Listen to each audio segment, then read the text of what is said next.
Palestine मध्य पूर्व में एक छोटा सा राज्य है जिसे यूनाइटेड नेशन की मान्यता प्राप्त है। हालांकि पैलेस्टीन 1948 से पहले आज के मुकाबले आकार में काफ़ी बड़ा क्षेत्र था और ये क्षेत्र ऑटोमन एम्पायर का हिस्सा था जहां तुर्की राज करते थे। अगर आप पेट्रियन के जरिए हमारी मदद करना चाहते हैं तो इसका लिंक डिस्क्रिप्शन में है। आपकी सहायता से हम इसी तरह और भी वीडियोस बनाते रहेंगे। हिमफैक्ट का इंग्लिश चैनल भी है, उसका लिंक डिस्क्रिप्शन में है। अगर आपको चैनल पसंद आता है तो उसे जरूर सब्सक्राइब करें। प्रथम विश्व युद्ध में ऑटोमन शासन के खिलाफ अरबियों ने विद्रोह करना शुरू कर दिया और साथ ही साथ सिनाई और फिलिस्तीन अभियान के दौरान ब्रिटिश साम्राज्य के मिस्र के अभियान बलों ने तुर्कियों को फिलिस्तीनी क्षेत्र से बाहर खदेड़ दिया और मैंडेटरी ऑफ पैलेस्टीन की स्थापना की। मैंडेटरी ऑफ पैलेस्टीन 1920 से लेकर 1948 तक फिलिस्तीनी क्षेत्र है जहां आज के इजराइल और फिलिस्तीन बसे हुए हैं। 1920 से लेकर 1948 तक यही साल था जब दुनिया भर के काफ़ी सारे यहूदी मैंडेटरी ऑफ पैलेस्टीन में आना शुरू हो गए, खास करके यूरोप से, जो नाजी जर्मनी से जान बचाकर यूरोप से पलायन कर रहे थे।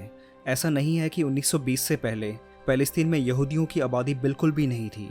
यहूदियों की आबादी थी पर बहुत कम थी। 1882 से दुनिया भर से यहूदी पैलेस्तीन में आते रहे हैं। दूसरे विश्व युद्ध में हिटलर के अत्याचार के चलते यहूदियों ने लाखों की संख्या में पैलेस्तीन में आना शुरू कर दिया। यहूदियों की इतनी बड़ी तादाद में आने से वहाँ बसे अरबियों ने इसका विरोध करना शुरू कर दिया और यहीं से अरबियों और यहूदियों के बीच विवाद शुरू हो गया। दूसरे विश्व युद्ध में ब्रिटिश साम्राज्य कमज़ोर पड़ गया और 1947 में यूनाइटेड नेशन ने यहूदियों और अरबियों के बीच विवाद सुलझाने के लिए मैंडेटरी ऑफ पैलेस्टीन के विभाजन का प्रस्ताव रखा, जिसमें यहूदियों के लिए अलग हिस्सा रखा गया और अरबियों के लिए अलग। हालांकि इस प्रस्ताव के लिए यहूदी राज़ी हो गए थे, पर अरबियों को ये प्रस्ताव बिल्कुल भी मंजूर नहीं था और ब्रिटिश विवाद को बिना सुलझाए फिलिस्तीन छोड़कर चले गए। 1947 में यूनाइटेड नेशन के प्रस्ताव के तहत यहूदियों ने स्टेट ऑफ इज़राइल की स्थापना की, जिसकी वजह से तब से लेकर आज तक इज़राइल और पैलेस्टीन के बीच काफ़ी विवाद चल रहा है। आज स्टेट ऑफ पैलेस्टीन को यूनाइटेड नेशन के 138 सदस्यों द्वारा मान्यता प्राप्त है, जिसमें भारत भी एक सदस्य है और 2012 से स्टेट ऑफ पैलेस्टीन को यूनाइटेड नेशन में नॉन मेंबर ऑब्जर्वर स्टेट का दर्जा दिया है। फिलिस्तीन दूसरे अंतर्राष्ट्रीय संगठन जैसे कि अरब लीग, OIC, G77, अंतर्राष्ट्रीय ओलंपिक कमेटी और दूसरे अंतर्राष्ट्रीय संगठनों का भी सदस्य है। जब फिलिस्तीन का विभाजन नहीं हुआ था तो इसकी कोई आधारिक सीमा नहीं रखी गई थी। ऐतिहासिक तौर से देखें तो पैलेस्तीन बहुत बड़ा क्षेत्र था, जो आज का जॉर्डन, इजराइल, वेस्ट बैंक और गाज़ा पट्टी को मिलाकर बनता है। लेकिन पैलेस्तीन के विभाजन और स्टेट ऑफ इजराइल बनने के बाद आज फिलिस्तीन दो हिस्सों में बटा हुआ है, एक हिस्सा गाज़ा पट्टी और दूसरा वेस्ट बैंक।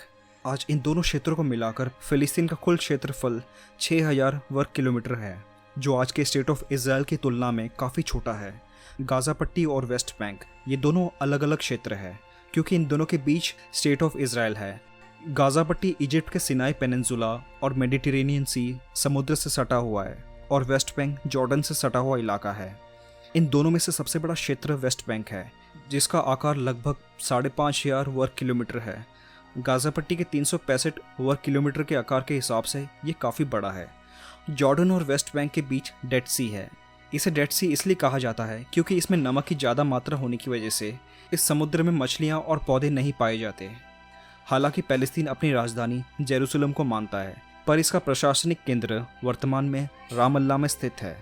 इजराइल भी अपनी राजधानी जेरूसलम को मानता है, पर बहुत सारे देश तेल अवीव को इजराइल की राजधानी मानते हैं और ये भी फिलिस्तीन और इजराइल के बीच विवाद बन गया है। जेरूसलम एक बहुत ही ऐतिहासिक जगह है क्योंकि यह यहूदियों, मुसलमानों और ईसाइयों के लिए बहुत ही पवित्र स्थानों में से एक है। फिलिस्तीन की कुल आबादी 50 लाख के करीब है, जिसमें से आबादी का सबसे बड़ा हिस्सा इस्लाम धर्म का पालन करता है, जो ज़्यादातर सुन्नी संप्रदाय से ताल्लुक़ रखते हैं। अर्थव्यवस्था के मामले में वेस्ट बैंक की अर्थव्यवस्था गाज़ा पट्टी से काफ़ी बेहतर है। इजराइल द्वारा यातायात में प्रतिबंध लगाने की वजह से गाज़ा पट्टी की अर्थव्यवस्था काफ़ी कमज़ोर हो गई है। भारी संपर्क ना होने की वजह से फ़िलिस्तीन में जो भी सामान, बिजली पानी की व्यवस्था, स्वास्थ्य सुविधाएं, पेट्रोलियम पदार्थ, टेलीकॉम सर्विसेज, ये सभी सुविधाएं इजराइल से आती है। फ़िलिस्तीन का मौसम हर जगह अलग अलग है। वेस्ट बैंक के करीब जूडियन रेगिस्तान होने की वजह से मौसम सूखा और गर्म रहता है।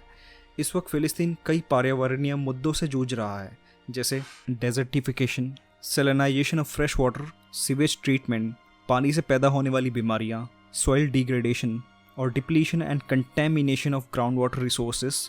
अगर इन समस्याओं को जल्दी सुलझाया नहीं गया तो वहाँ रहने वाली आबादी को भविष्य में काफ़ी दिक्कतों का सामना करना पड़ सकता है।